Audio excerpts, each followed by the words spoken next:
Here are the steps on how to make a fabric face mask, generally used for patients and other non-health professionals to help during the coronavirus. You first start with fabric cut into a 6 inch by 9 inch rectangle.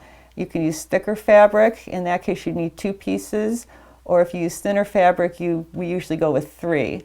And make sure you have 2 different patterns so people know which way they're putting the mask on.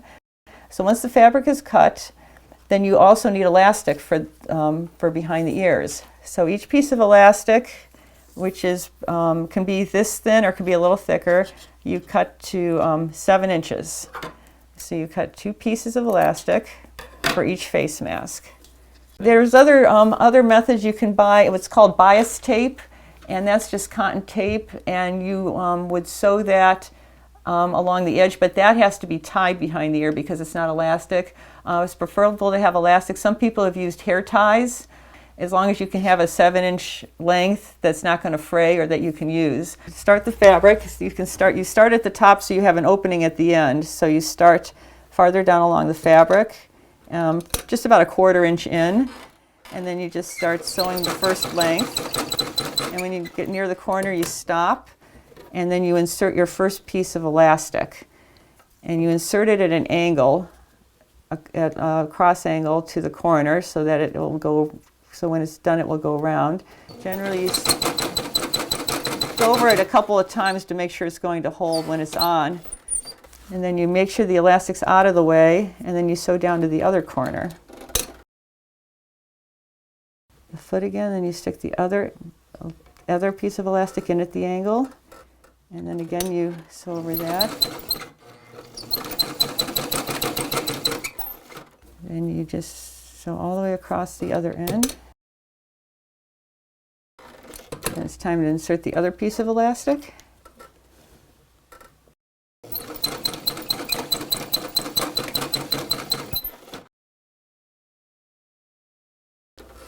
You find your other piece. And then again you sew over that.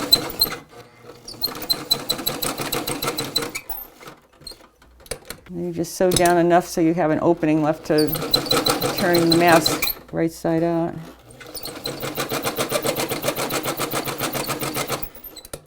So then you just turn the mask out. And then you have a mask, but it needs some pleats so it'll fit over someone's face. So we generally, this is thicker material, so you can just do 2 pleats. Pin it and make sure you're pinning it far enough back so that your sewing machine needle doesn't hit the pin and break, which has happened in the past.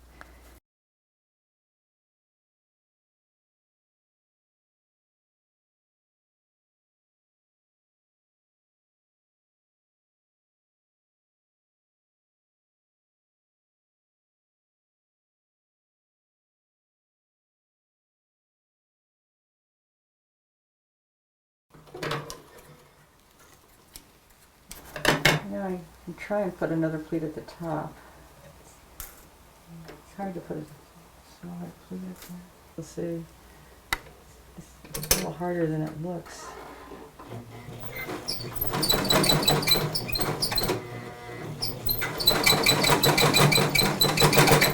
might do it that way. It works out better that way, I think, instead of trying to put it in as you sew it. There we have it, another face mask.